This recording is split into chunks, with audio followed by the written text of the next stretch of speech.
Saya pernah tengok berita ni. Takut aku tengok. Oh, subhanallah. Ini berita palsu je ni. Oh, bawa lega. Tuan-tuan yang dirahmati oleh Allah sekalian, pada ketika ini telah tersebar bermacam-macam berita yang kadang-kadang menakutkan kita. Dan atas keprihatinan kita, kita turut menyampaikan kepada orang lain dan tiba-tiba ternyata bahawa berita tersebut merupakan berita-berita palsu. Bagaimanakah Islam mengajarkan kepada umatnya apabila menerima sesuatu berita? Sebagaimana yang Allah sebutkan di dalam Al-Quran, surah Al-Hujurat ayat yang ke-6. Allah menyebutkan Bismillahirrahmanirrahim. Ya ayyuhalladzina amanu in ja'akum fasiqun binaba'in fatabayyanu. Wahai orang-orang yang beriman, apabila datang kepada kamu satu berita daripada orang-orang fasik, maka periksalah kesahihannya, pastikan kesahihannya. Fatabayyanu, selidikilah kesahihannya. Maka yang diajarkan kepada kita apabila kita dapat satu-satu berita ialah dengan kita mengkaji, mencari dan memastikan kebenaran sebelum kita menyampaikan kepada orang lain. Mudah-mudahan kita menyampaikan sesuatu yang benar yang tidak menyebabkan panik dan susah hati kepada masyarakat seluruhnya, insya-Allah. Demikian yang diajarkan di dalam Islam. Assalamualaikum warahmatullahi wabarakatuh. Bismillahirrahmanirrahim. Assalamualaikum warahmatullahi wabarakatuh. Selamat pagi. Kita kembali bersiaran di Malaysia hari ini untuk edisi hari Selasa 31 Mac 2020 bersama dengan 6 Syakban 1441 Hijrah. Bertemankan kami berdua, saya Hanif Miswan dan saya Fariha On. Diharapkan anda semuanya berada dalam keadaan baik. 31 Mac. Seharusnya ini kalau dilihat diwarakan pada mula fasa pertama tu, sepatutnya hari ini berakhirnya tempoh PKP ataupun Perintah Kawalan Pergerakan, tetapi ditangguhkan sehingga 14 April.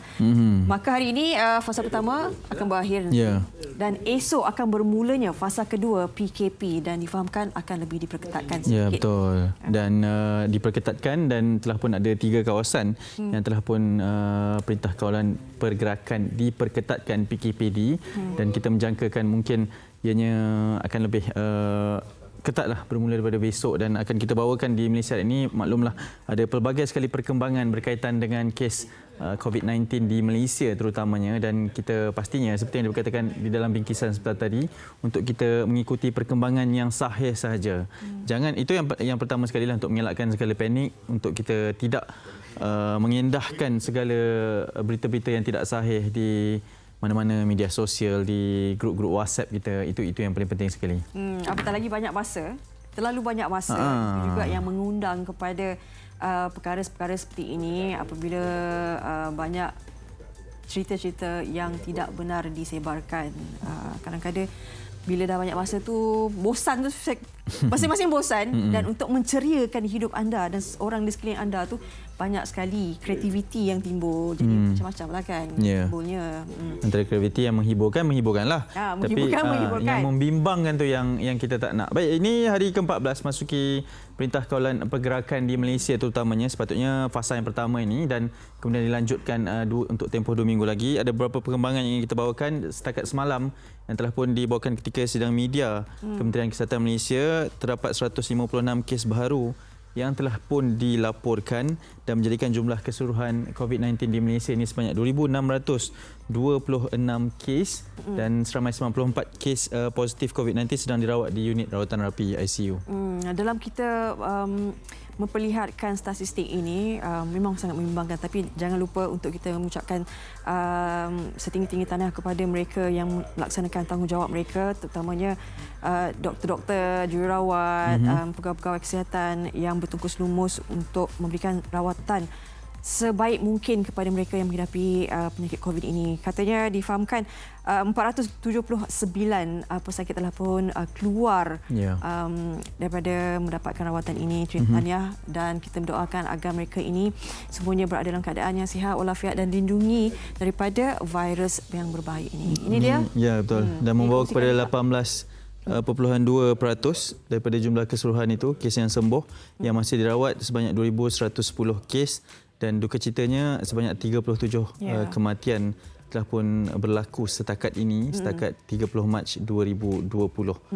Dan mungkin kalian juga boleh mengikuti akaun Kementerian Kesihatan Malaysia di Twitter untuk memperlihatkan bagaimana perkembangan terkini berkenaan dengan statistik dan juga segala arahan-arahannya. Begitu juga dengan di Facebook.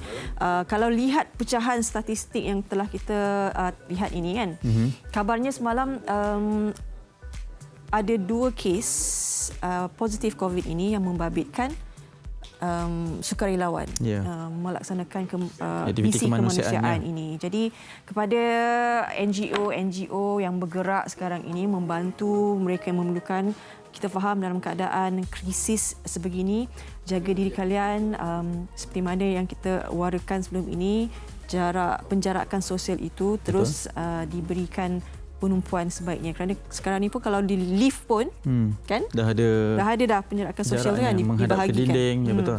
Itu seperti yang kita amalkan di sini dan saya sangat tertarik dengan apa yang dikatakan oleh Faria dan kerana kita semua ingin membantu, ada niat untuk membantu, kita rasa terpanggil untuk kehadapan, sehingga kan sekarang ini pun pihak Kementerian Kesihatan Malaysia membuka kepada mana-mana warga negara Malaysia yang punya pengetahuan dalam bidang kesihatan untuk membantu sebagai sukarelawan dan kepada mereka yang menjalankan misi kemanusiaan ini untuk membantu pihak-pihak NGO ini. Saya percaya keinginan dan juga keupayaan kita untuk membantu itu sangat penting dan kita mungkin perlu mencari jalan dan cara untuk bekerjasama dengan pihak berwajib terutamanya seperti CPRC, untuk pihak Majlis Keselamatan Negara juga untuk memastikan bahawa ada satu task force yang selari lah, yang lengkap, dan kerana kita berdepan dengan musuh yang tidak nyata pada ketika ini. Kita tak tahu kan, contoh kalau seperti banjir, gempa bumi, kita nampak, kita tahu mana kawasan yang kita tak boleh masuk, berapa orang yang tak boleh masuk, tapi sekarang ni kita tak tahu. Di antara sesama kita pun kita tak tahu, mungkin kita adalah pembawa, mungkin kita berdepan dengan pembawa. Jadi penting untuk kita ada satu koordinasi untuk bersama-sama sekurang-kurangnya. Janganlah hanya demi sifat kemanusiaan tu kita merisikokan bukan saja diri kita tetapi mereka yang rapat di sekeliling kita juga. Walaupun di kala PKP ini pihak kerajaan membenarkan kita keluar untuk membeli barangan keperluan harian, terutamanya walaupun dihadkan hanya seorang ketua keluarga, tetapi beginilah, mungkin boleh mengambil satu langkah yang lebih cerdik juga kan. Macam kita, kalau kita ada RM100, takkanlah RM100 itu kita nak habiskan dalam masa beberapa hari kan. Maknanya kita kena gunakan sikit demi sikit. Kalau misalnya anda boleh lakukan catuan makanan untuk kita, katalah sampai 14 hari ni kan, dalam masa 2 minggu ni, mungkin kita boleh mulakan juga. Tapi saya lihat orang Malaysia ni dalam keadaan sini mewah betul, 4-5 lauk dia makan. Kan? Jadi mungkin mengambil satu, bukanlah kita kata catuan makanan dikenakan untuk keluarga kita ni tak ada duit dan sebagainya, tidak. Maknanya kita berbelanja secara bijak dan makan secara bijak kan. Sikit-sikit, mungkin satu hari janganlah meriah sangat. Sebab kita tak nak ketua keluarga kita ni terdedah terlalu lama di luar. Betul. Nak beratur lama kan. Berdepan dengan orang lagi di situ. Dan ada juga tempat-tempat yang telah mengamalkan penjarakan sosial itu juga di tempat-tempat untuk membeli belah barang-barang keperluan juga. Baik, itu sangat penting. Dan mungkin topik itu akan kita bawakan bersama dengan Master Chef sebentar saja lagi untuk kita mengetahui apa menu yang baik untuk kita bawakan sepanjang tempoh Perintah Kawalan Pergerakan ini. Okey, kita nak kongsikan beberapa perkongsian di Dada-Dada Akhbar. Kita mulakan terlebih dahulu. Ada berita harian di sana? Baik, di berita harian di muka hadapan berkenaan dengan fasa kedua Perintah Kawalan Pergerakan, ini perlu diambil tumpuan kepada kita semua, 8 pagi hingga 8 malam. Ini adalah waktu yang telah ditetapkan kepada kita. Ingin saya kongsikan di sini antara ketetapan PKP fasa kedua, iaitu perlu ingat semua premis perniagaan keperluan harian termasuk pasar raya dan pasar digunakan operasi mulai jam 8 pagi hingga 8 malam saja. Sekarang ni kalau restoran 24 jam dan juga kalau lapar tengah malam tu abang delivery dan sebagainya juga beroperasi 8 pagi hingga 8 malam. Lepas tu stesen minyak juga beroperasi pada waktu ini. Dan kerajaan menggalakkan ramai orang supaya membeli secara online. Dan juga waktu operasi pengangkutan 6 pagi hingga 10 pagi je dibuka, lepas tu tutup balik, rehat. Lepas tu jam 5 petang hingga 10 malam dibuka balik. Manakala kenderaan persendirian hanya dibenarkan di antara jam 6 pagi sehingga 10 malam termasuk perkhidmatan e-hailing dan taksi. Okey. Kalau Hanif lah nak keluar, nak beli barang kan. hanya seorang saja dalam kereta. Tak boleh lebih-lebih. Tak boleh, tak boleh bawa anak ke, ada perempuan belakang ke, tak boleh. Jadi itu yang telah ditetapkan. Cumanya diberikan kelonggaranlah kepada golongan OKU sekiranya ingin mendapatkan rawatan di hospital. Dan difahamkan aktiviti yang paling penting, aktiviti rekreasi riadah, janganlah kita lakukan. Kerana sekarang boleh kita lakukan mungkin di dalam rumah. Buatlah kita improvise lah macam mana sekalipun. Sebab di atas meja ni pun sebenarnya kita boleh melakukan satu aktiviti bersukan, bersenam untuk memastikan kecergasan. Tapi janganlah kita keluar sengaja semata-mata untuk menghirup udara segar. Itu semua adalah salah satu punca untuk kita tidak mematikan rantaian COVID-19 ni. Okey. Itu di berita harian. Saya nak teruskan. Ini ada sedikit pendapat dan perkongsian di News Straits Time. Ini berkenaan dengan apa yang sedang berlaku melanda dunia sukan Malaysia. Di muka hadapannya dikatakan dengan tajuk "Why don't you all take a pay cut?" This is according to FAM and MFL officials should lead by example, reducing their own salaries first instead of asking players to do it, said an angry footballer. Ini berkaitan dengan mungkin sedikit inisiatif daripada klub-klub di Malaysia, terutamanya pihak Jurudatun Takzim yang telah pun mengesahkan bahawa para pemain, pegawai dan juga kejurulatihan akan mengambil sedikit deduction ataupun pengurangan daripada gaji mereka untuk diberikan kepada mangsa-mangsa yang terkesan dengan COVID-19 ini. Jadi pihak MFL dan juga FAM mengatakan bahawa setiap pemain dan juga pasukan perlu berbincang sama mereka untuk sama ada mengurangkan gaji pemain ataupun tidak. Ini dalam memastikan kelangsungan pasukan juga untuk kekal bersaing dalam Liga Malaysia. Tetapi menurut seorang bekas pemain mengatakan bahawa kenapa tidak pihak FAM dan MFL sendiri yang lead by example dengan mengurangkan gaji mereka terlebih dahulu sebelum menyuruh para pemain untuk mengorbankan hak dan juga gaji mereka. Jadi berlaku sedikit percanggahan pendapatlah di antara kedua-dua pihak ini. Jadi saya percaya ini mungkin antara isu yang perlu dipandang juga kerana membabitkan periuk nasi kepada para pemain juga. Perlu ada satu jalan persepakatan di antara kedua-dua pihak dengan memastikan situasi ini dapat dikawal. Kerana saya percaya pemain juga pasti akan terkesan dengan segala yang berlaku pada ketika ini. Ramai sebenarnya pihak yang terkesan. Sekarang ni dah jadi satu peperangan yang lain. Kalau kita buka FB dalam media sosial sebagainya kan, banyak isu yang dibincangkan. Semuanya dari golongan yang pelbagai diperkatakan golongan, betul. Kan? Jadi kesimpulannya, marilah kita terus bersatu hati menghadapi krisis dunia ini. Ini bukan krisis di Malaysia saja tetapi seluruh dunia. Baik. Di Harian Metro, ini berkaitan dengan satu lagi tempat yang telah pun dikenakan Perintah Kawalan Pergerakan diperketatkan iaitu PKPD ataupun EMCO, dan ini adalah di Menara City 1. Dan menurut Menteri Kanan Keselamatan Datuk Seri Ismail Sabri Yaakob semalam mengarahkan bahawa seramai 3,200 penghuni di 502 unit kondominium serta premis perniagaan di sana akan dikurung sepenuhnya kerana terdapat peningkatan kes yang sangat tinggi di kawasan tersebut. Dan ini menjadikan Menara City 1 ini tempat ketiga selepas Simpang Renggam dan juga di Sungai Lui di Hulu Langat.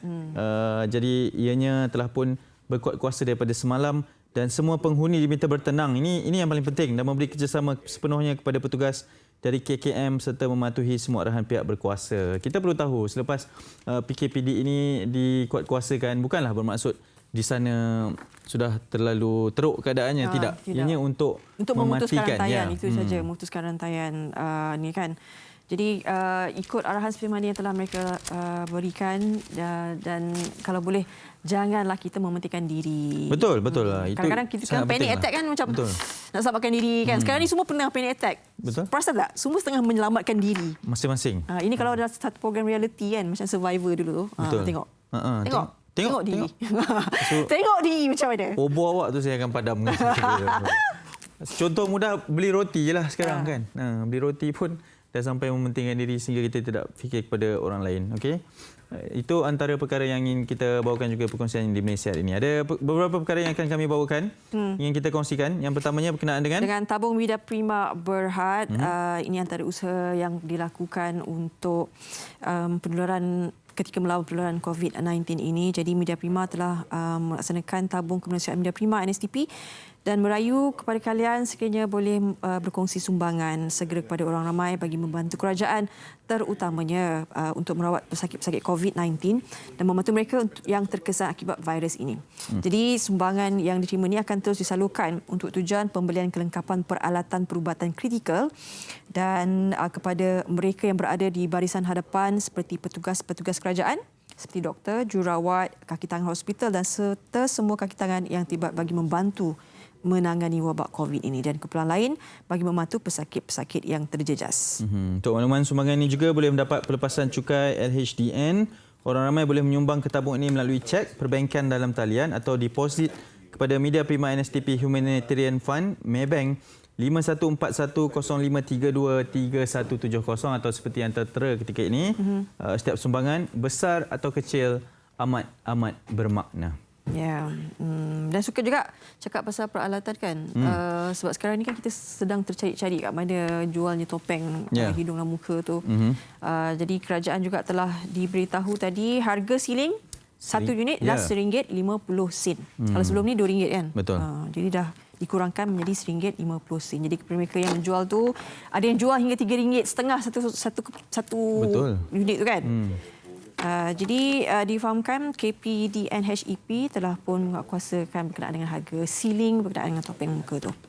Okey, warawara seterusnya adalah berkenaan dengan pertukaran saluran TV 9 daripada 119 ke saluran baharu iaitu 149 dan ini bermula esok pada 1 April. Saluran 119 TV 9 yang biasa kita saksikan akan bertukar saluran kepada nombor baru iaitu kepada saluran 149. Jadi kalau 119 tu dah tak nampak TV 9, boleh lepas ni tukar kepada 149 untuk kita terus menonton rancangan menarik di TV 9. Dan sekarang ini juga kita menyeru kalau sekiranya susah nak dapatkan akhbar sekarang kan, dengan keadaan PKP dan sebagainya, jangan risau. Anda boleh dapatkan 30 hari langganan akhbar digital NSTP secara percuma sepanjang tempoh Perintah Kawalan Pergerakan dari 26 Mac hingga 14 April 2020. Jadi untuk langganan, untuk ini layari www.nstp.com.my/mco. Jadi ini juga antara usaha yang dilakukan untuk kita cakna juga peka apa yang berlaku di dalam negara dan juga luar negara sekarang. Baik. Okay.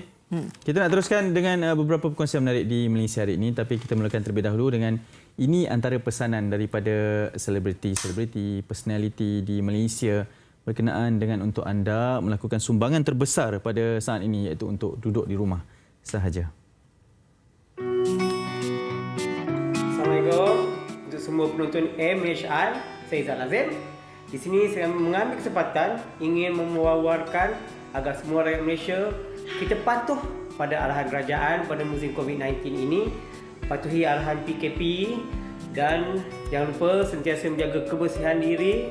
Maknanya sentiasa basuh tangan dan kalau boleh janganlah kita keluar rumah. Assalamualaikum kepada penonton-penonton MHI. Saya Mek Rohayu, penyanyi di Takdir Kita Bersama, artis 90-an. Dan sekarang anda boleh dengar apa yang berlaku. Masih ada lagi yang melanggar arahan kerajaan untuk tinggal di rumah, duduk, berada bersama keluarga di rumah. Hai, saya Misha Osman. Di sini saya menyeru kepada penonton MHI dan semua supaya ikutlah saranan kerajaan supaya duduk di rumah, jangan keluar rumah, stay at home supaya apa? Supaya kita dapat mengurangkan penularan wabak COVID-19 ini. Okey, jaga diri anda, sentiasa berwaspada. InsyaAllah kita mampu mengubahnya. Assalamualaikum dan selamat pagi pada penonton Malaysia hari ini. Saya Mona Allen dan saya ingin menyarankan kepada semua rakyat Malaysia supaya teruskan duduk di rumah, jangan keluar. COVID-19 tidak mengira mangsa dia. Hai semua, Suwingsi kat sini. Berikutan dengan Perintah Kawalan Pergerakan ini, bersama-samalah kita duduk kat rumah. Bersama-sama juga kita menjaga kesihatan sendiri. Ingat ya, basuh tangan selama 20 saat ataupun dengan hand sanitizer. Assalamualaikum, selamat pagi kepada semua penonton MHI. Saya Fazih Nawi ingin merayu kepada semua untuk mendengar arahan pihak kerajaan supaya kita semua duduk di rumah diam-diam bagi membantu pihak kerajaan membendung penularan virus yang sangat bahaya ini, COVID-19.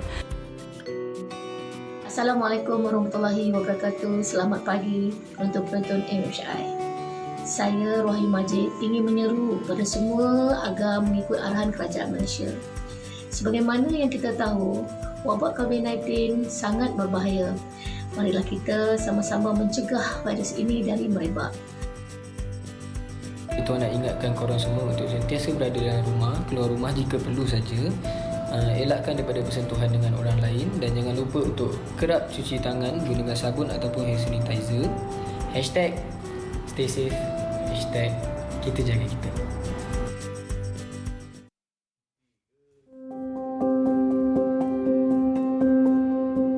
Penyakit berjangkit atau juga dikenali sebagai penyakit boleh pindah diklasifikasikan sebagai penyakit yang boleh merebak kepada orang lain melalui udara, air, makanan atau sentuhan cecair badan yang mengandungi patogen iaitu ejen penyakit.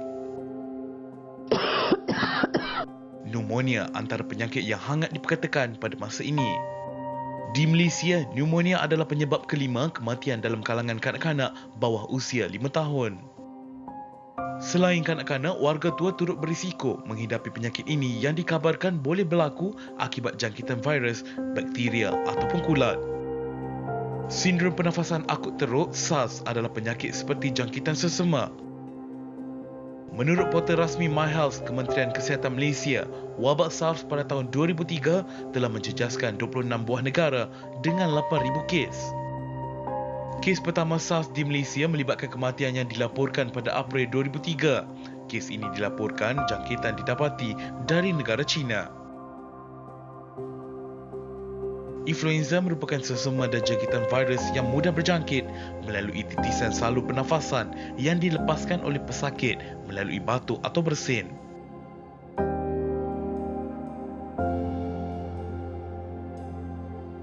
Terkini, wabak pandemik COVID-19 pada mulanya dikesan di pertengahan Disember 2019 di Bandaraya Wuhan, Hubei, China dan telah diiktiraf sebagai pandemik oleh Pertubuhan Kesihatan Sedunia WHO pada 11 Mac 2020. Langkah-langkah pencegahan yang disyorkan termasuk membasuh tangan, menutup mulut apabila batuk, mengekalkan jarak dari orang lain dan pemantauan serta pengasingan diri selama 14 hari untuk orang yang disyaki mereka dijangkiti. Kejadian penyakit berjangkit perlu dilaporkan bagi mencegah penyakit tersebut daripada terus merebak sehingga boleh mengancam nyawa manusia. Orang ramai juga dinasihatkan agar segera mendapatkan rawatan sekiranya dijangkiti penyakit-penyakit tersebut. Itu antara trivia berkenaan dengan penyakit berjangkit yang dibawakan di Malaysia hari ini untuk informasi semua, untuk pengetahuan umum juga dan apa yang perlu dilakukan sekiranya kita ingin menghindari daripada dijangkiti oleh wabak penyakit tersebut, terutamanya dalam situasi ketika ini, ketika satu dunia sedang dilanda pandemik COVID-19 ini. Jadi tidak di Malaysia sahaja, kita ingin mengetahui perkembangan rakyat Malaysia yang berada di luar negara juga, terutamanya mereka yang berkhidmat dalam bidang dan juga sektor kesihatan. Antaranya adalah yang akan bersama dengan kita di talian ketika ini adalah Dr. Burhanuddin Busu, doktor dalam perkhidmatan kesihatan awam di London dan difahamkan telah pun bersama dengan kita di talian ketika ini. Hello. Hello, Assalamualaikum. Waalaikumsalam. Doktor sihat ya? Saya Alhamdulillah. Aha, terima kasih yang pertamanya akan sudi bersama dengan kita di Malaysia hari ini. Sekarang ni di sini jam 8.24. Di London berapa waktunya ketika ini, doktor? 1.24 pagi. Oh, terima kasih. Minta maaf kerana mengganggu waktu malam dan mencuri waktu doktor pada ketika ini. Mungkin boleh kongsikan terlebih dahulu bagaimana keadaannya di sana. Difahamkan perintah berkurung juga sedang dilaksanakan di London. Mungkin doktor boleh mengambil kesempatan ini untuk menceritakan keadaannya. Assalamualaikum warahmatullahi wabarakatuh. Selamat pagi semua. Waalaikumsalam. Kita teruskan. Meskipun juga sedang mengalami lockdown. Dan keadaan di London sekarang amat berbeza sekali dengan hari-hari kebiasaannya. Ya. sebagai sebuah kota yang terbesar di Eropah dengan penduduk 9 juta, kini London sunyi sepi. Tidak semeriah selalu. Dan ini adalah lebih-lebih laginya, London adalah merupakan, kita katakan, hotspot untuk coronavirus ini. Ya.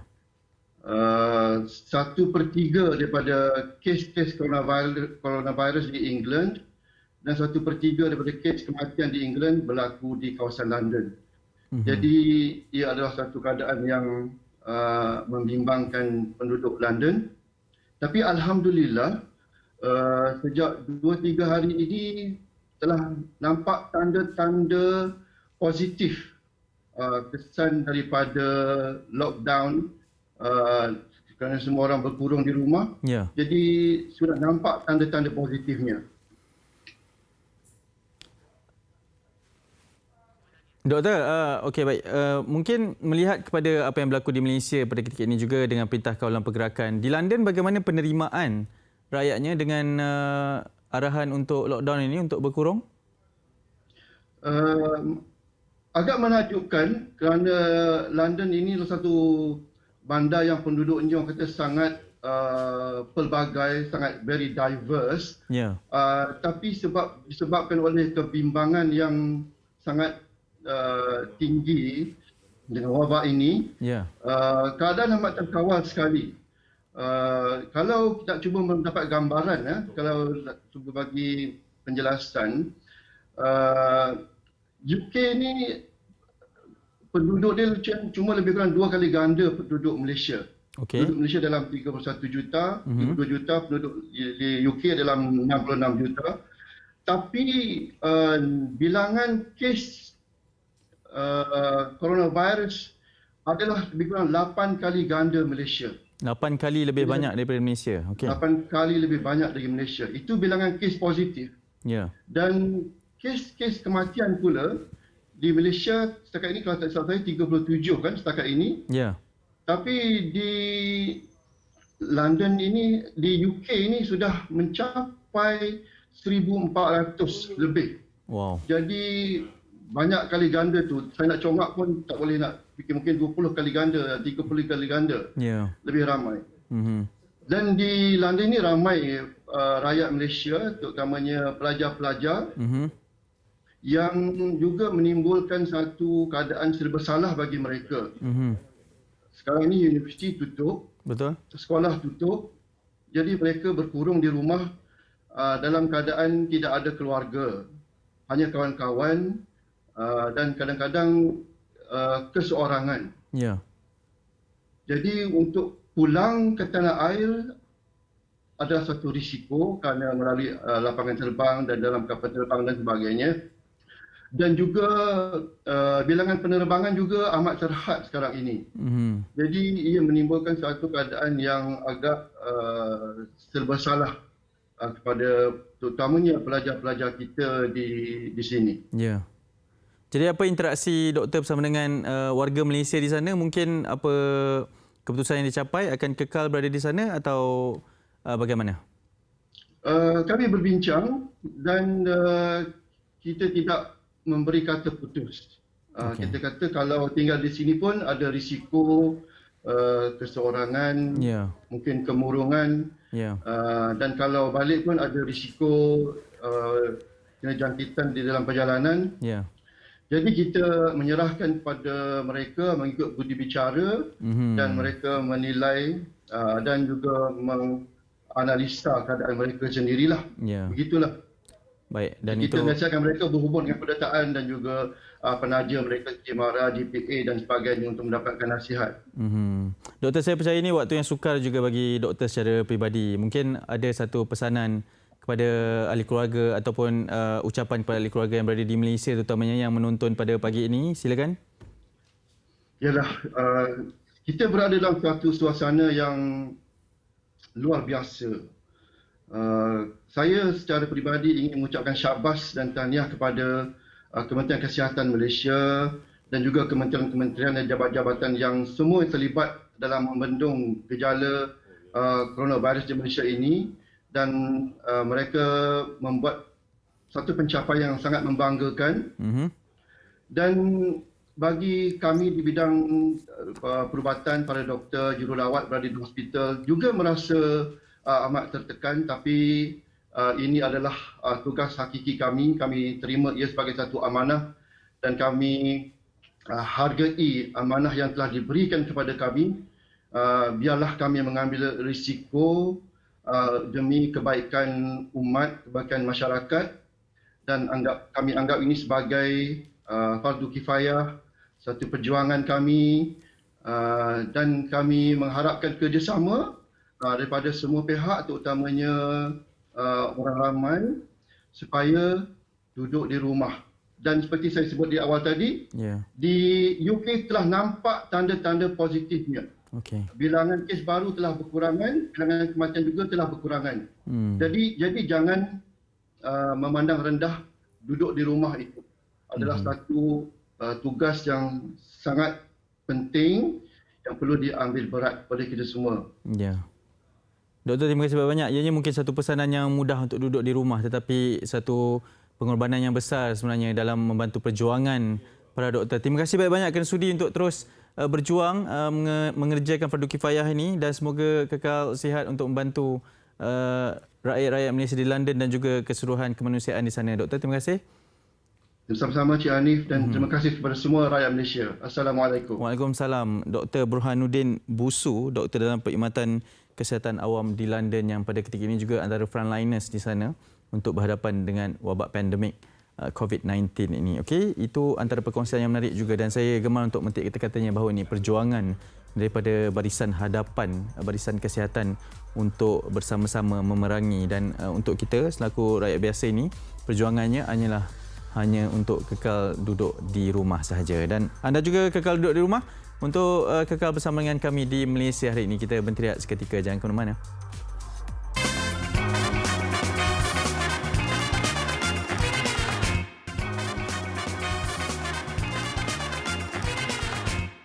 Saya boleh beli 2 paket saja. Satu paket 4,5. Dalam satu itu 3 lapis. Okey.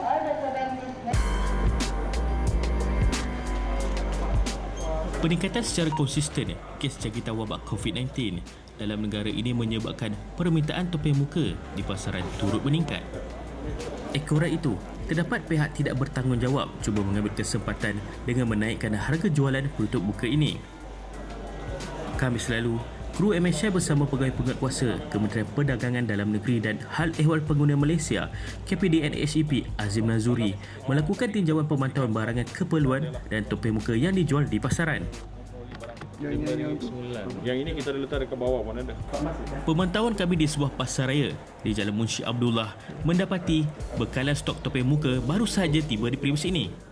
Ini face mask yang kita bawa masuk daripada China yang baru sampai petang semalam. Kita bawa masuk hanya 60,000 pieces. So hari ini kita dah start jual ke customer dan kita buatkan limit lah sebab tak banyak. Stok hanya untuk customer di dulu. Berikutan permintaan di luar kebiasaan, pemilik kedai mengehadkan pembelian kepada 2 helai topeng muka sahaja untuk seorang pelanggan. Harga shilling topeng muka adalah RM1.50. Terkini, Menteri Pertahanan Datuk Seri Ismail Sabri Yaakob mengumumkan harga siling bagi topeng muka adalah RM1.50 selai, iaitu 50% lebih murah berbanding ketetapan harga siling sebelum ini. Peniaga yang ingkar terhadap arahan terbaru ini boleh disabitkan kesalahan di bawah Seksyen 11 Akta Kawalan Harga dan Anti Pencatutan 2011. Diharapkan dengan pengumuman terbaru pihak kerajaan, ini mampu membantu meringankan beban rakyat ketika menghadapi krisis COVID-19. Baik, itu sedikit perkembangan yang dikongsikan berkenaan dengan antara barang panas juga yang dicari oleh kita semua. Baik, sebenarnya kita nak teruskan perbincangan kita di Malaysia hari ini, bagaimana sebenarnya dalam tempoh Perintah Kawalan Pergerakan ini ada golongan yang perlu kita cakna berkenaan dengan keadaan mereka, terutamanya golongan gelandangan ini. Jadi bagaimana ada pihak pertubuhan bukan kerajaan atau NGO yang menyantuni golongan gelandangan yang kita tahu bilangan mereka cukup ramai, di ibu kota ini. Jadi kita nak bersama dengan yang berbahagia Datin Paduka Cik Asma Ibrahim merupakan Ketua Pegawai Eksekutif Yayasan Kebajikan Negara. Hello. Assalamualaikum. Waalaikumsalam warahmatullahi wabarakatuh. Sihat Datin? Alhamdulillah. Baik. Dalam tempoh Perintah Kawalan Pergerakan ni kan, kita juga difahamkan sebelum ini, dikabarkan kata 1,000 gelandangan telah akan ditempatkan di 3 kem PLKN, iaitu di Kubu Baru, Semenyih dan juga Sepang. Jadi mungkin dalam keadaan beginilah, nak menyantuni golongan gelandangan, apa sebenarnya yang dilakukan oleh pihak Yayasan Kebajikan Negara untuk golongan ini? Terima kasih Puan Fariha. Pertama, saya ingin maklumkan bahawa dalam menyantuni golongan gelandangan ini, kita ada 3 pusat, kita di Kuala Lumpur ni kita ada 2 pusat transit gelandangan, iaitu Anjung Singgah Kuala Lumpur dan juga pusat transit gelandangan Kuala Lumpur. Kedua-dua pusat ini mempunyai kapasiti, kalau kita lihat Anjung Singgah ada kapasiti 76 katil, manakala PTJKL ada kapasiti 200. Tetapi di dalam tempoh COVID ini, kita mengamalkan social distance, jadi kita hanya mengambil up to 75% kapasiti. Iaitu di Anjung Singgah KL, kita hanya boleh ambil up to 57 penghuni dan juga di PTJKL 150. Jadi para gelandangan yang memerlukan bantuan, mereka boleh datang ke situ untuk register themselves dan kita membuat pemeriksaan kesihatan dan kita lihat sama ada mereka boleh ditempatkan di situ atau tidak. Perkara ini telah pun dilaksanakan semenjak PKP dimaklumkan, dimula berkuat kuasa dari 18 dari bulan Mac yang lalu. Sehingga kini as of semalam kita di PTJKL kita ada 99 orang penghuni yang berdaftar, di mana semuanya lelaki. Manakala di Anjung Singgah KL kita ada 43 penghuni, 25 lelaki, 15 wanita dan 3 kanak-kanak. Jadi mereka yang di dalam penempatan kita, mereka ini akan disantuni seperti biasa, diberi keperluan makanan, tempat tinggal dan kemudahan-kemudahan lain untuk kehidupan lah. Manakala selebih tu masih ada gelandangan di luar dan mereka inilah yang sedang diuruskan oleh pihak DBKL serta agensi-agensi penguatkuasa di Kuala Lumpur sendiri secara bersepadu dan ini yang dikatakan mereka akan ditempatkan di 3 lokasi. Sehingga semalam maklumat yang saya dapat adalah 3 lokasi di mana mereka ni ditempatkan adalah di Dewan Orang Ramai Sentul, di Dewan Orang Ramai Alam Damai dan juga Dewan Orang Ramai Setiawangsa. Operasi semalam seramai 200 orang gelandangan telah diselamatkan dan mereka ditempatkan di 3 dewan inilah. Sebelum tu mereka dikumpulkan dan dibuat saringan dan berdasarkan kepada beberapa kategori lah mereka ditempatkan di 3 dewan ini dan dari situ pihak DBKL akan berbincang dengan NGO-NGO yang biasa memberi bantuan makanan kepada mereka untuk membantu di situ di dewan. Jadi tidak adalah lagi street feeding dan yang melibatkan pergerakan yang banyak. Pastinya wujud juga SOP yang baru kan dalam tempoh PKP ini. Baik, Datin, juga difahamkan ada juga inisiatif yang dijalankan untuk tabung prihatin Yayasan Kebajikan Negara JKM dan untuk COVID-19 ini. Mungkin boleh kongsi bersama dengan kami semua? Ya, okey. Tabung prihatin ini telah kita lancarkan beberapa hari lepas, dah 3 hari lepas. Tabung ini bertujuan untuk memberi bantuan dalam bentuk makanan ataupun sedikit sumbangan tunai atau apa-apa keperluan oleh golongan yang terjejas daripada semasa akibat daripada perintah kawalan pergerakan ini, iaitu mereka yang tidak dapat bekerja, yang hilang pendapatan kerana mereka ini mendapat gaji harian, di mana mereka ini perlu bantuan. So itulah yang akan kita gunakan untuk membantu mereka ini. Baik. Datin, mungkin sedikitlah nasihat dan juga harapan Datin kan berkenaan dengan, sebab ramai sebenarnya yang ingin membantu golongan gelandangan ni. Kalau kita lihat sebelum PKP lagi, tapi apabila dengan keadaan krisis sebegini mungkin lebih ramai. Jadi mungkin nasihat Datin? Okey, pandangan saya, kita kena ikut arahan pihak berkuasa. Kita tidak melarang orang yang membantu golongan gelandangan khususnya. Tapi pihak kerajaan telah menyediakan tempat-tempat dan mekanisme untuk mereka ni membantu. Contohnya, golongan gelandangan ini boleh datang ke pusat-pusat transit yang dikenalikan oleh YKN. Dan juga apabila pihak DBKL telah menempatkan mereka di 3 dewan ni, maka kat situlah NGO patut tampil untuk membantu. Pasal kita, kalau street feeding ini diteruskan, maka akan berterusanlah ada mereka ni di jalan-jalan. Jadi dalam keadaan kita menghadapi situasi sekarang, kita berhadapan dengan wabak dan kita berdepan dengan virus yang kita tidak nampak sebenarnya. Kalau kita kata masa banjir, memang ramai NGO bantu during banjir. Tapi banjir itu sekurang-kurangnya kita nampak kan air naik, tapi virus ni kita tak nampak. Jadi saya rasa kita perlu mengikut arahan pihak berkuasa yang dimaklumkan dari masa ke semasa. Jika ada masalah, bincang dengan pihak berkuasa dan kita nak utamakan kebaikan dan kepentingan umum secara keseluruhannya, insya-Allah. Baik, terima kasih Yang Berbahagia Datin Paduka Cik Asma Ibrahim, Ketua Pegawai Eksekutif Yayasan Kepentingan Negara. Terima kasih banyak-banyak berkongsi dengan kami di sini. Sedikit pesanan yang perlu diambil kira dalam kita membantu, tetapi kita kena tahu juga cara dan juga kaedah yang perlu dipatuhi dalam keadaan sebegini. Baik, selepas ini kita akan bicara berkenaan dengan menyantuni Wira Barisan Hadapan Negara bersama dengan Hanif Miswan. Tapi sebelum itu kita nak saksikan dulu ini sedikit bincang berkenaan dengan program diinfeksi bersama dengan pihak Jabatan Bomba dan Penyelamat Malaysia.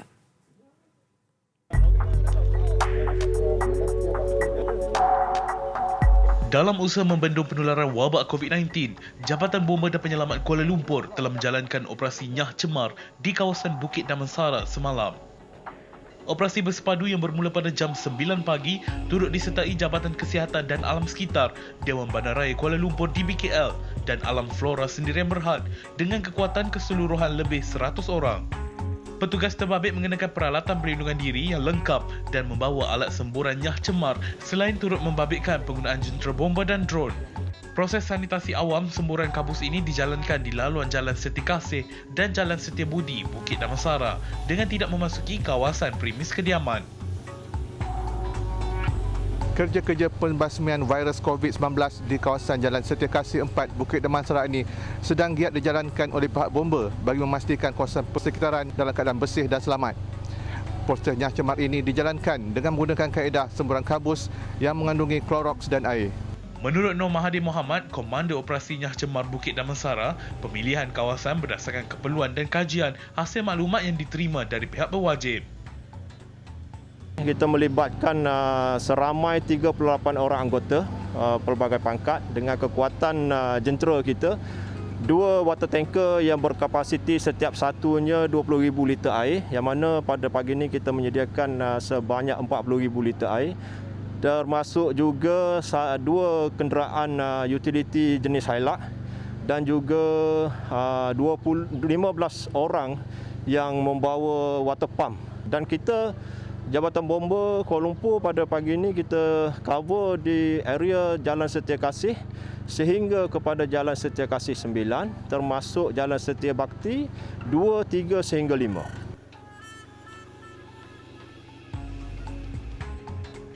Usaha yang dijalankan bagi memastikan tahap kebersihan dan sanitasi terjaga dalam tempoh Perintah Kawalan Pergerakan PKP. Pada masa yang sama, masyarakat diminta memberikan kerjasama menjaga kebersihan kawasan masing-masing agar dapat membendung wabak pandemik COVID-19 dari menular.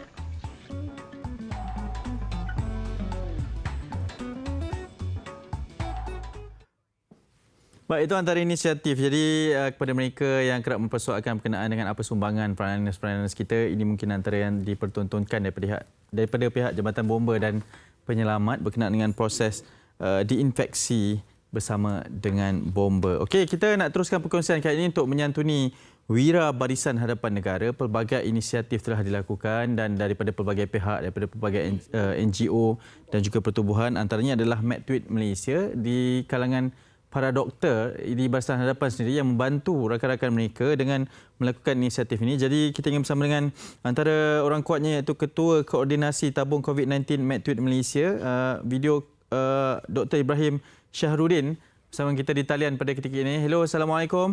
Hai, Waalaikumsalam. Doktor, terima kasih juga kerana sudi bersama kami. Tak dapat kita bersua muka secara atas talian tapi dapat dengar suara pun jadi raya.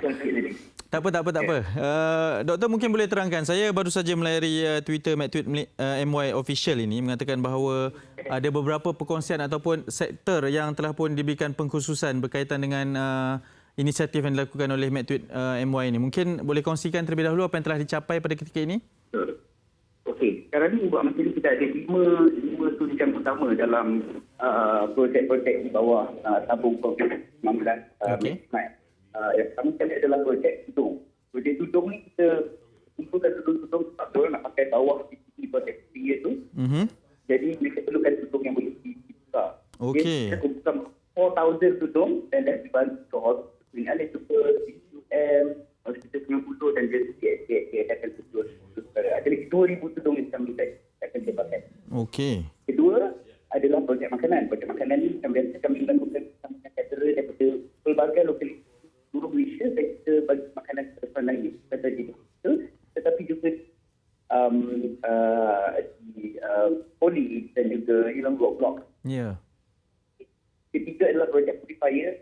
Purifier kita bagi kepada kita bagi air purifier kepada emergency department ataupun dan juga di respiratory supaya mereka boleh bekerja di sana bekerja dengan sekarang yang optimum. Supaya mereka tak ada masalah. Okey. Dalam 40 air purifier Dyson dan Action kita dah edarkan ke seluruh individu provision. Projek kemah antara projek yang kami buat adalah kita buat satu kemah modular dengan sink dan aircon di dalam. Sebab kita nampak banyak frontliners bila dia orang buat training, bila dia test, bila dia bekerja di luar untuk civil sector, mereka terlampau panas di dalam dan pingsan. Kan ada gambar yang mereka terbaring. Betul. Jadi kami melakukan projek kemah, buat satu kemah yang tertutup dan berekon untuk mereka. Ya. Kami panggil tempat ini adalah civil center. Kerana penting, kerana kalau ada satu patient yang civil tapi jika mereka terlepas patient COVID ataupun PUI ke dalam KT dengan centralization of aircon, seluruh KT itu kena tutup. Jadi semua kita tak boleh digunakan kerana ada patient masuk. Okey. Penting kita buat satu basic pertama lah pada kami. Fever center. Kalau ada patient yang COVID, kita boleh koordinasi kemah tersebut sahaja. Ini antara kelebihannya, doktor. Ini mungkin antara kelebihan kerana doktor sendiri yang mengilhamkan projek ini, jadi memahami apa keperluan mereka yang berada di hadapan. Bagaimana sebenarnya ya? Ya, dalam kami projek terakhir adalah projek TK, UTK. Jadi kami menghubungi ini dan beri bantuan kewangan kepada mereka untuk belikan barang yang mungkin belum sempat nak beli, tak boleh nak beli kerana kami beri mereka wang.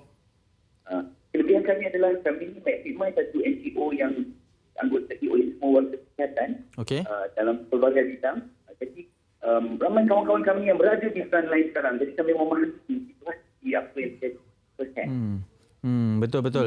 Doktor mungkin secara ringkasnya bercerita mengenai idea ini timbul untuk membantu rakan-rakan yang berada di frontliners ini juga? Macam saya kata tadi, kami dari Ketua Warga Kesihatan, ada 40 orang dari Warga Kesihatan daripada setiap disiplin.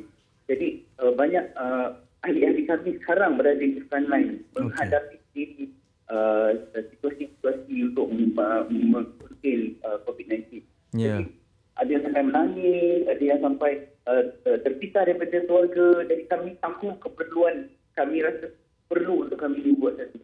Kelebihan kami adalah kami ada engagement dengan warga kita dan juga di media sosial yang lain. Jadi kami perlu gunakan kelebihan kami untuk memberi sumbangan. So jadi kita kumpulkan dan buat tabung COVID. Dalam masa sehari kita dapat 100,000 dan dalam masa 7 hari kita berjaya mengumpulkan 540,000. Betul. Itu jumlah yang betul, sangat besar itu daripada barangan dan juga wang tunai. Mungkin sedikit doktor kata-kata perhargaan kepada mereka yang telah menyumbang.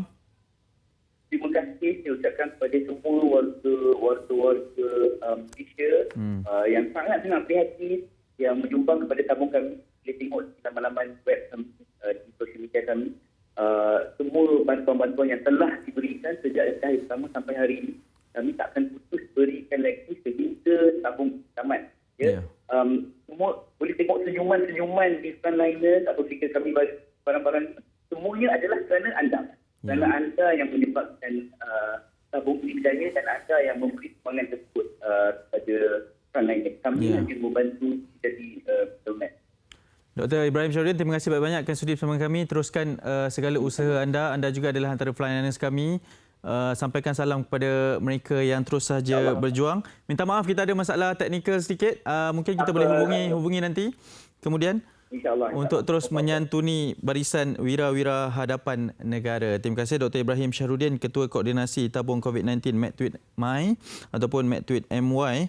Dan antara yang telah pun diberikan seperti tadi adalah mereka ini sedang mengumpul dana dan pada ketika ini sama ada dari sudut barangan ataupun wang tunai. Antara yang ingin disantuni adalah projek tudung untuk memberikan tudung kepada barisan hadapan negara yang ketika ini mereka memerlukan tudung dari hari ke hari untuk mereka pakai setiap hari. Dan seterusnya adalah projek makanan. Mereka akan bekerjasama dengan pengeluar-pengeluar makanan ataupun mereka yang menyediakan makanan kepada barisan hadapan secara khusus sahaja. Yang ketiganya adalah projek pemurni udara ataupun air purifier ini, di mana beberapa unit pemurni udara telah pun diberikan ke hospital-hospital secara berperingkat. Antaranya adalah di Hospital Sultan Ismail, Hospital Umum Sarawak dan seterusnya adalah projek kemah. Seperti yang diterangkan sebentar tadi, projek kemah ini penting kerana jika terdapat satu masalah teknikal di sebuah hospital itu, satu hospital akan mengalami masalah. Dan projek kemah ini adalah antara alternatif untuk para doktor, jururawat dan mereka yang bertugas di barisan hadapan melakukan kerja-kerja mereka. Satu usaha yang murni. Terima kasih kepada rakyat Malaysia kerana terus membantu. Kita nak berhenti seketika kerana selepas ini akan ada khabar dari Kota Kinabalu. Teruskan bersama kami di Malaysia Hari Ini.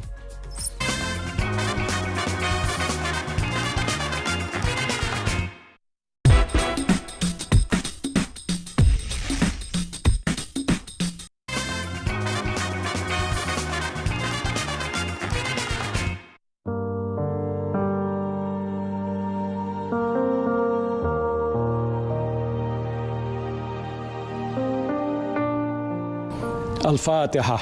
بسم الله الرحمن الرحيم. الحمد لله رب العالمين الرحمن الرحيم مالك يوم الدين إياك نعبد وإياك نستعين اهدنا الصراط المستقيم صراط الذين أنعمت عليهم غير المغضوب عليهم ولا الضالين آمين.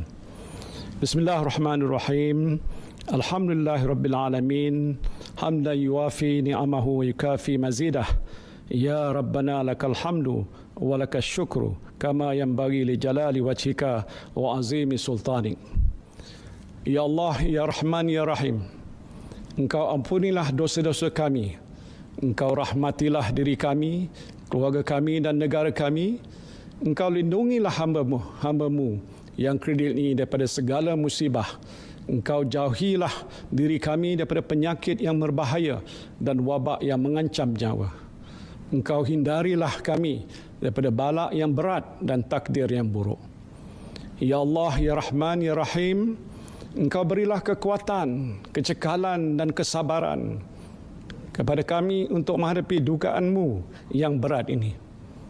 Engkau tiupkanlah ketenangan dalam jiwa kami. Sesungguhnya setiap dugaan yang Engkau turunkan kepada kami, Ya Allah, tiadalah ia melainkan untuk meningkatkan ketakwaan dan keimanan kami kepadamu. Ya Allah, Ya Rahman, Ya Syafi, Engkau berilah kesembuhan kepada saudara-saudara kami yang dijangkiti wabak coronavirus, walau di mana saja mereka berada. Sesungguhnya tiada penyakit yang tidak dapat Engkau sembuhkan. Ya Allah, tiada mara bahaya yang tidak dapat Engkau jauhinya dari kami, Ya Allah. Kami bermohon kepadamu, Ya Allah, lindungilah kami, selamatkanlah kami, sejahterakanlah kami. Rabbana zalamna anfusana wa illam taghfir lana wa tarhamna lanakunanna minal khasirin. Rabbana atina fid dunya hasanah wa fil akhirati hasanah wa qina azabannar. Wa sallallahu ala sayyidina Muhammadin wa ala alihi wa sahbihi wa sallam walhamdulillahi rabbil alamin. Assalamualaikum warahmatullahi wabarakatuh.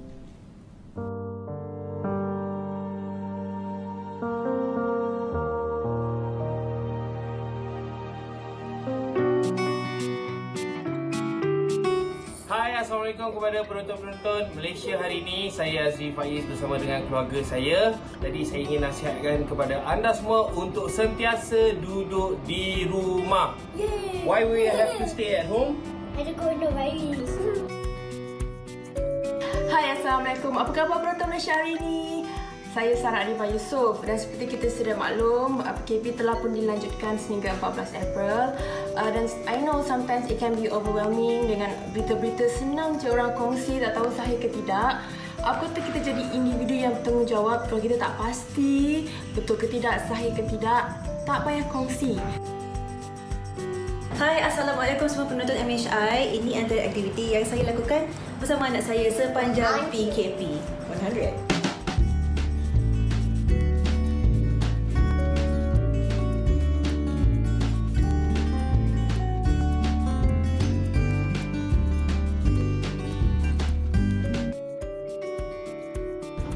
Sebab duduk rumah lama kan, jadi kita juga nak ajar anak macam lagu-lagu lama ke semua. Dan mereka ni dah lupa. Kita nak berkongsi tentang bangau. Siapa dah jadi bangau? Saya. Bangau, ikan? Okey, Juna jadi apa? Rumput. Kata. Hai, Assalamualaikum kepada semua penonton Malaysia hari ini. Saya Hawa Rizwana Rizwan nak pesan dekat semua untuk duduk dekat rumah. Sebab bila kita duduk dekat rumah, mampu mengelakkan dari tersebarnya virus COVID-19. Jaga kesihatan diri, kita jaga kita, stop COVID-19. Stay at home. Assalamualaikum. Assalamualaikum. Hai untuk semua penonton Malaysia hari ini. Saya Hafni Sahad. Ingat kita masih lagi dalam perintah kawalan pergerakan, jadi tolong duduk di rumah kalau tak ada kepentingan untuk berada di luar. Dan di kesempatan ini saya nak ucapkan terima kasih kepada semua hero-hero kita, wira-wira kita, frontliners kita yang bekerja siang malam tak cukup berehat untuk membantu kita semua rakyat Malaysia menangani COVID-19 ini.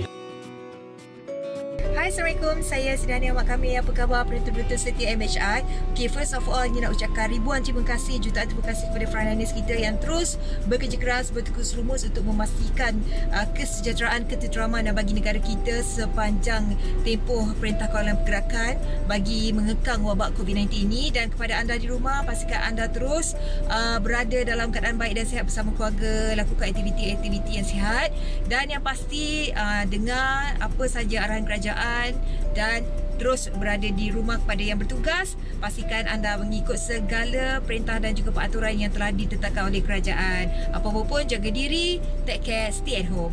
Bye. Baik, sikit pesanan yang dikongsikan oleh beberapa rakan tugas kami dan juga personaliti dan juga selebriti yang lain. Duduk rumah, kita jaga kita.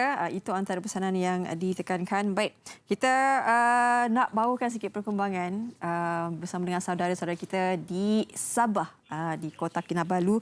Di sini kita nak bersama dengan Elia, namanya Elia Guntabit. Hello.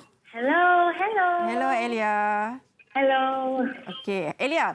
Okey, sedikit mungkin ramai yang ingin mengenali semula Elia kan. Katanya saya difahamkan tahun lalu Elia juga telah mengharumkan nama Malaysia di Amerika Syarikat. Betul. Kan banyak juga Ya, dibawa tahun pulang, lalu. antara 5 pingat dibawa pulang.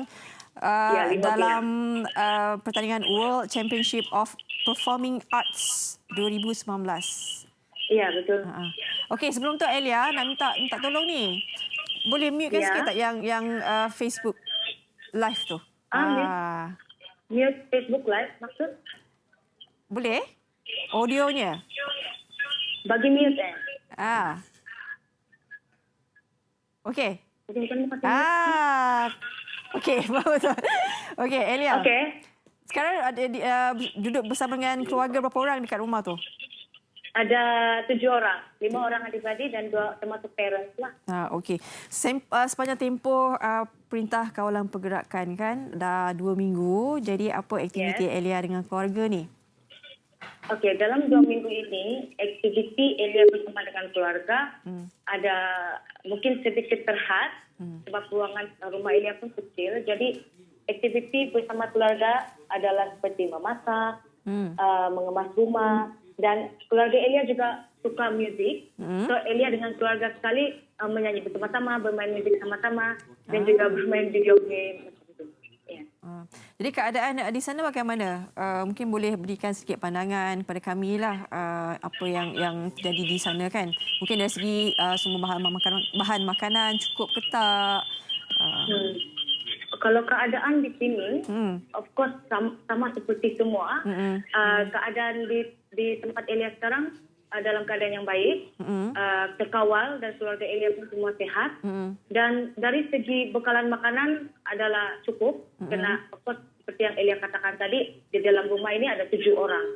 Dan bekalan seperti beras, bahan-bahan mentah itu cukup untuk pada waktu dalam sebulan macam tu. Okey. Maknanya kalau salah seorang daripada ahli keluarga, ketua keluarga misalnya kan pergi beli barang, memang tak ada yang adakah seperti di Kuala Lumpur punah beratur panjang dan sebagainya? Kalau di Sabah sebab jarak pusat pembeli bola dengan rumah Elia mungkin tidak jauh. So mungkin tidak terlalu sesak dan hanya kalau ketua keluarga saja mungkin dalam keadaan yang sikit lah. Begitu. Okey. Elia, mungkin berikan sedikit ucapan kepada rakan-rakan juga peminat-peminat Elia kan berkenaan dengan COVID-19 ini sepanjang tempoh. Ini esok dah masuk fasa kedua PKP. Ya, betul. Betul. Okey, ucapan saya kepada semua yang menonton perancangan Malaysia hari ini, bagi Elia tolonglah kalau tiada apa-apa yang penting untuk anda keluar, just stay at home dan biarlah anda sentiasa menjaga kesihatan.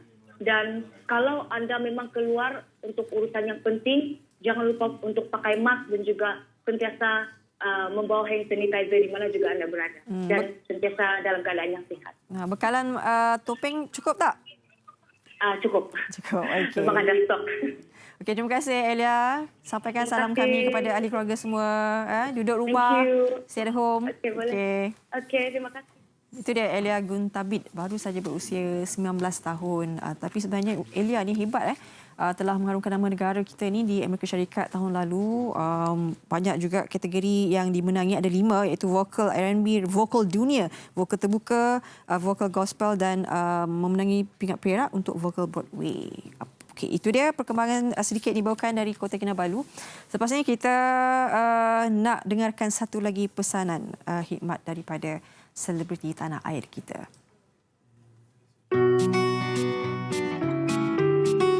Assalamualaikum. Hai kepada semua penonton Malaysia hari ini. Saya Daya Bakar dan pesanan saya adalah saya tahu di waktu ini adalah waktu yang sukar untuk kita semua. Tapi semua ini insya-Allah akan berakhir tidak lama lagi kalau kita terus mendukung satu sama lain. Kita jaga sama-sama tanggungjawab kita sebagai seorang rakyat untuk duduk di rumah dan ikut apa yang disarankan oleh kerajaan untuk kebaikan dan kepentingan bersama. Jadi kepada yang duduk di rumah rasa macam ya Allah nak kembali dekat live yang sebelum ini. Yes, we can do it if only we do this together untuk break the chain of COVID-19.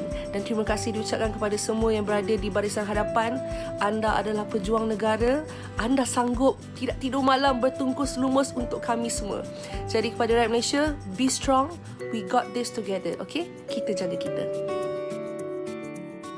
Assalamualaikum warahmatullahi wabarakatuh. Apa khabar pada semua penonton Malaysia hari ini? Saya Anwar Afiq. Harapnya semuanya di rumah sana ataupun yang sedang menonton bahagia, ceria, sejahtera, positif kan. Lagi-lagi pada waktu ni memang perlukan sangat-sangatlah positivity itulah. Kalau siapa yang duduk rumah ni, penuhkanlah aktiviti di rumah dengan keluarga. Kalau serindu-rindu tu, calling-calling lah sama sendiri, buat video call. Kalau siapa yang nak keluar tu, jaga-jaga diri, bawa diri, jaga kebersihan, balik-balik tu semua dan sebagainya. Harapnya kita dapatlah mengembalikan kegembiraan, kemajuan Malaysia seperti dahulu. Okey? InsyaAllah. Assalamualaikum. Hai kepada semua penonton MHI, saya Fiona dan saya di sini ingin menyeru anda semua untuk sama-sama kita mematuhi Perintah Kawalan Pergerakan agar kita dapat memutuskan rantai penyebaran wabak COVID-19 ini. Kita kalau tak ada perlunya jangan keluar rumah, duduk diam-diam dekat rumah. Kalau memang nak pergi beli barang dan sebagainya, ingat keluar seorang sahaja dan sebaik saja anda sampai dekat rumah, mandi dan bersihkan diri dulu sebelum anda cium anak-anak ataupun salam dengan isteri. 来吧，我们一起乖乖地待在家里，好吗？ Baik, itu antara pesanan daripada rakan-rakan di Media Prima, di Borak Kopitiam. Terima kasih banyak kerana terus memberikan pesanan dan kita akan terus memberikan kepada anda pesanan dan juga arahan-arahan yang telah pun diberikan oleh pihak kerajaan dan juga Majlis Keselamatan Negara terutamanya dalam usaha kita bersama-sama bagi membendung rantaian penularan wabak COVID-19 ini. Okey, seterusnya, kalau tadi kita bawakan perkongsian daripada Sabah, sekarang ni kita ingin kongsikan juga berkenaan dengan seorang lagi chef selebriti kita. Apa aktiviti yang dilakukan pada ketika ini di memasuki minggu yang kedua ataupun selesai minggu kedua ini, Perintah Kawalan Pergerakan iaitu Master Chef Sabri Hassan berada bersama dengan kami di talian ketika ini. Hello, Assalamualaikum. Waalaikumsalam, apa khabar? Selamat pagi, Master Chef. Sama-sama, selamat pagi. Ya, sihat ya? Alhamdulillah, syukur pada Allah, sihat.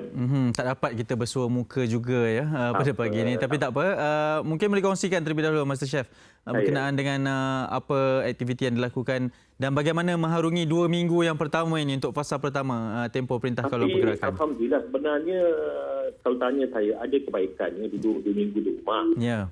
Sebab apa, pertamanya saya ni orang yang sibuk, kadang-kadang seminggu sekali di rumah. Jadi bila berlakunya macam ni, maknanya dia mengeratkan lagi tali silaturahim bersama keluarga, masak bersama-sama keluarga, kemudian kita bermunajat pada Allah, kemudian kita orang kata makan berjemaah, dan aktiviti saya juga waktu pagi pukul 10 pagi saya akan buat walk up selama setengah jam. Okey. Kemudian saya buat resipi menu-menu sihat. Maknanya saya amalkan makan buah kurma 3 biji, minum air suam. Yeah. Jadi apabila kita ni duduk dekat rumah ni, kita makan tidur. Jadi kita kena buat resipi-resipi yang menu sihat. Ya, yeah, betul. Maksudnya resipi yang tanpa santan. Macam sebagai contohlah kita buat apa ni masak lemak menggunakan serbuk kunyit, menggunakan orang kata resipi-resipi yang simple lah. Okey. Yang resipi yang tak memboringkan kita. Okey, mungkin antara yang boleh dikongsikan, sebab saya baru nak bertanya soalan ini sebab ialah kita duduk di rumah, menu memang kena pelbagai sampai orang dah tak tahu nak masak apa ni, Master Chef. Mungkin boleh kongsilah antara yang boleh dijamah bersama. Pertama, kadang-kadang macam kita untuk anak-anak kita lah kan. Untuk anak-anak kita kadang-kadang mereka suka makan benda-benda yang lemak, benda-benda ni.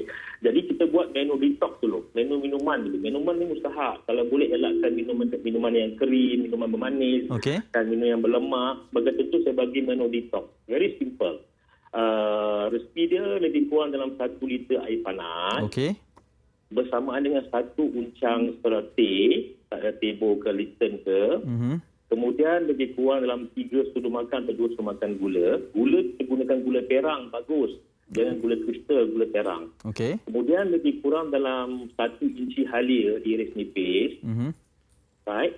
Satu batang serai kita titik. Okey. Kemudian lebih kurang setengah inci kunyit, dibuang kulitnya, diiris. Right. Kemudian kita masukkan madu lebah. Kemudian kita nak bagi aroma lagi sedap, masukkan daun pudina. Dan kita minumlah. Okey. Jadi makanan-makanan yang baik juga, sebelum kita makan, elok kita makan buah dulu. Buah kita amalkan, buah tenggikai. Kemudian nak minum tu, barulah kita makan nasi goreng ke, kita makan benda lemak. Tapi, saya nak bagi petua juga, petua dia, dalam keadaan gini, kita elok makan benda-benda yang panas seperti masak lemak, asam pedas, sebagai contoh. Kalau untuk menu-menu kanak-kanak ni, menu kesihatan ni ayam panggang, ayam goreng berempah, ayam goreng kunyit, sebagainya. Sebab benda-benda ni mudah mencairkan lemak kita. Dan dia mengandungi antioksidan yang tinggi. Macam kata, kalau kita menggoreng tu kan, gunakan bawang banyak, gunakan halia, gunakan kunyit. Bawang ni sebenarnya menambahkan tenaga. Tapi yang paling mustahak juga, para ibu, para ayah di rumah tu kena bersenam juga. Kita ada macam-macam, kita ada video cara bersenam. Tutorial semua dia kan? Ya, kita buat itu je. Macam saya ni, pasal boring-boring, duduk kan lak motor saya, terdengar enjin motor. Dah lama tak ride memang boring ni. Master Chef ada buat sesi Instagram live ke? Nak memasak ke, bersenam ke, nak bagi tunjuk kepada orang ramai? Saya banyak share resipi saya dalam Facebook. Baru-baru ni saya share resipi kambing panggang. Hari ini saya nak sharekan dalam Facebook saya. Resipi masak lemak tempoyak ikan patin. Awal lagi ni bagi tahu ni. Okey, tak apa, nanti kami akan bersama-sama dengan Master Chef. Terima kasih banyak kerana sudi bersama berkongsi dengan kami sepanjang aktiviti ini, Master Chef. Sabri Hassan, chef selebriti kita, pastinya boleh mengikuti perkembangan beliau dan juga apa segala resipi yang dikongsikan. Okey, kita nak berhenti rehat seketika. Selepas ini ada satu perkongsian daripada seorang lagi selebriti, iaitu Francisca Peters, iaitu dedikasi istimewa buat negara. Kita bersama-sama di Malaysia ini selepas ini.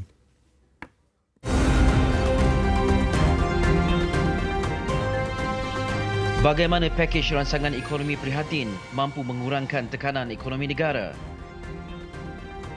Ikuti perbincangan bersama Menteri di Jabatan Perdana Menteri, Datuk Seri Mustafa Mohamad,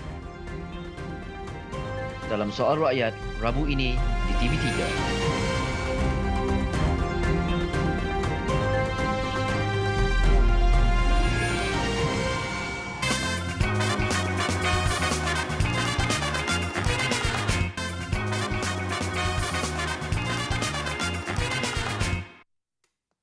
Okey, kembali bersama kami di Malaysia hari ini dan pastinya kita akan membawakan satu lagi perkongsian kali ini. Kita nak bersama dengan seorang penyanyi.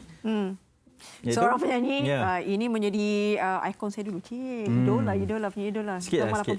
Indah sungguh panorama. Okey, itu sikit je cukup sebab kita nak bersama dengan penyanyi sebenarnya, iaitu Francisca Peters berada bertalian bersama dengan kita. Hello. Sebab saya nyanyi lah dia letak. Nampak tak? Dia dah rasa macam mungkin itu bukan label dia, bukan label dia. Baik. Dulu kalau tahun 80-an ni memang Francisca Peters tu. Awak pun rambut semua tak, masa saya tadika lah. Oh, belum. Nampak tak? See my level? Tadika punya lagu Francisca Peters. Okey, dah. Kawan daripada talian. Awak pula lah teguh. Hello. Hai. Selamat pagi, Francisca Peters. Selamat pagi. Kenapa tadi letak tak sedap sangat ke kita menyanyi? Selamat pagi. Okey, Francisca, mungkin boleh kita tahu juga perkembangan Francisca Peters sekarang di dalam tempoh PKP ni kan. Dua minggu ni buat apa kat rumah? Saya 2 minggu ni it's like wait, I nak sound dulu. Okay. Actually sebenarnya when dia baru keluar from China bahawa virus ni teruk kan, and then semua orang takut, and then it started spreading. Actually dah 3 minggu already saya dah beritahu semua keluarga kita semua letak di rumah, and then when things got macam serious, kita semua dah buat macam satu ruling lah, jangan keluar, and then only one person keluar or two. Dan lepas tu kerajaan also diorang dah already beritahu semua orang kan, jangan keluar sahaja anytime you like, you know. Okay. So itu kita pun jaga sikit lah, and then macam tu lah. And my mother, sebab mother I pun dia 82 yeah. And sometimes kita kena jaga yang kecil, the children also kan, anak buah all, because when the older you are, you punya lungs pun betul kurang kuat ya. So kita kena jaga lah. Baik, itu antara perkembangan sepanjang 2 minggu ni. Mungkin boleh kongsikan juga kabarnya ada satu lagu iaitu Fascinating Malaysia yang ingin dibawakan pada ketika ini. Sorry? Berkenaan dengan lagu Fascinating Malaysia ni. Ya. Sebenarnya lagu tu sebenarnya lagu itu untuk masa tahun 1988 untuk Miss All Nations. Masa tu visit Malaysia je kan. Okay. So they had this Miss All Nations pageant di Malaysia. So lagu itu kita untuk that particular punya pageant show lah. Then lepas tu dah lama kan, sebab ramai orang tanya saya kenapa ada nampak video lama tu on the YouTube. So then I thought saya bersama kawan saya kita dah rearrange lagu tu. And lagu ni haraplah inilah akan ada dalam album depan fan. So saya kata okay, I will just record a little bit untuk masa ni sebab lirik dia pun sesuai for now. Semua going through this thing, bukan benda ni virus ni memang COVID-19 ni efek semua orang, tak kisah kaitan miskin ke semua, tapi yang miskin tu yang paling susah sikit. Betul. Sebab mereka kekurangan makanan dan banyak lagi lah. Kalau ada also juga yang mereka tak ada tempat hidup, tak ada rumah, homeless, itu memang susah, lebih susah daripada kita yang masih boleh menetap di rumah. Baik. Ya. Dalam kita merasa susah lebih ramai yang memerlukan. Ada golongan itu kan. Baik, terima kasih Francisca Peter. Sama. Okey, terima kasih bersama dengan kami. Okey, jaga diri. Stay at home. Thank you. You too. Everybody stay safe. Jangan keluar. Tapi kami berada di luar ni, terpaksa di luar. Mungkin nanti kami balik terus. Kita balik terus. Kita duduk di rumah selepas bekerja. Itu yang penting. Terima kasih daripada Francisca Peter adik. Francisca Peter. Kak, lagu dia lah sikit. Tapi kita dah berada di hujung talian rancangan. Terima kasih kerana sudi bersama dengan kami dan yang pastinya esok akan bermula Perintah Kawalan Pergerakan fasa kedua. Ikut segala arahan yang telah diberikan. Jadilah warga negara Malaysia yang sangat-sangat prihatin dan yang terbaik. Ya, itu tanggungjawab kita sekarang ini. Baik. Dan esok kita akan bawakan juga berkenaan dengan topik pandemik COVID-19. Sama-sama kita melihat bagaimana sebenarnya kita boleh lakukan untuk fasa kedua ini agar berakhir pada 14 April 2020 nanti. Ya Allah, amin. Dan esok pun boleh mulakan dengan pakej rangsangan ekonomi yang boleh dimohon bermula esok. Terima kasih banyak. Kita jumpa lagi esok di Malaysia hari ini. Jaga diri, kita jaga kita jaga kita. Dan kita lawan COVID-19. Assalamualaikum.